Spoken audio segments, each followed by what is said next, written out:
Hello students, I hope you are fine and alright and doing your studies as well.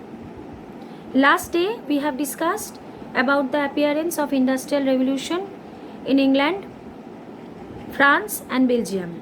Today we will discuss about the rest of the places, that is German and Russia. About the Germans, we can say that Germans were divided into a number of small states. So it is very difficult to precise the exact date of Industrial Revolution there. But we can say that in German states, Prussia was the most important state that is much advanced in the field of industrial growth under the Napoleonic era. But the real beginning of Germans' industrialization was after the unification of Germany, that is in 1870. After that, it is Russia. Russia was having their growth around the mid-19th century. In 1852, the first railway line was completed between Moscow and St. Petersburg. But the real beginning of industry in Russia was started in the reign of Tsar Alexander II. With the emancipation of Tsar Alexander II, the serfs of the Russians, they were freed under the Tsar Alexander. The serfs were freed under the feudal age. Feudal bondage created an atmosphere in which industrial revolution could flourish. And also under Tsar Alexander III, the coal fields and the iron mines began to extensively worked. After that, we will discuss about the factory system. The Industrial Revolution gave birth to the factory system. Now, what do you mean by the factory system? The Industrial Revolution gave birth to the machineries. The introduction of machinery made the factory possible. The old method of small production was now not in much of use, and with one's own tool there was not possible to meet the demand of the production.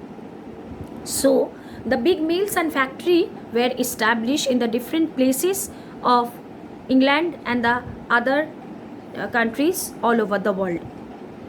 Hence the beginning of factory system was there. Under this system, a large number of workmen assemble in a factory to produce a huge quantity of goods using the machine. Next, we will discuss about the factory system and the factory system, what the factory system given. The factory system stimulated the emergence of division of labor. The division of labor means the section of labor, once they were paid, once upon a time they were not paid, but now under the factory system they were daily wage earner. And also mass production. Mass production means huge flow of production. Then we will discuss the next topic, that is impact of the Industrial Revolution on the society and in the political field also. In the society, we can say that society have a number of class and the rise of new cities. What were the situation that the class were emerged?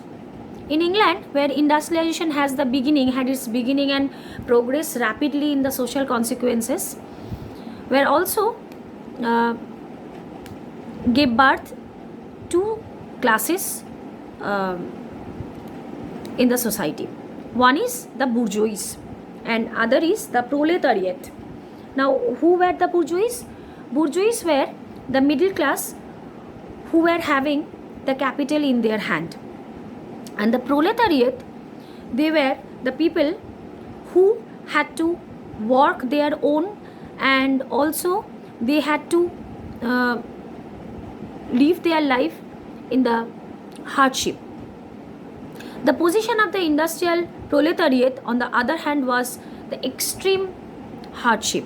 This working class proliferated new growth of industries. Leaving aside the two classes, it is mentioned above there, the remaining classes like nobility, peasantry, and also the richer class, who played a minor role in the society, but the major role played by the bourgeois in the society of these cities. Next is the rise of the new cities.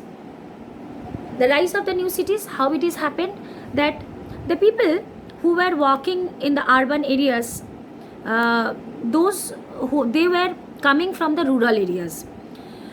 Now, finishing the industrial revolution brought about the tremendous changes in the life of the people. The majority of the people worked in the factories, so it is better. It was better to settle down in the urban areas where the factories are mainly located. So, the rise of the new cities also were seen during the industrial revolution. Next is the migration of rural areas to the urban centers.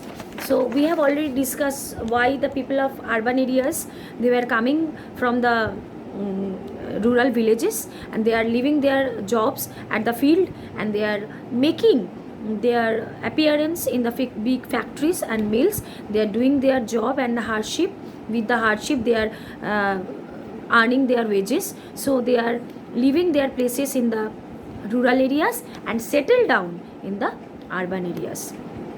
Till that, we will discuss about the development of the bourgeois and capitalist class in my next class. Till that, bye.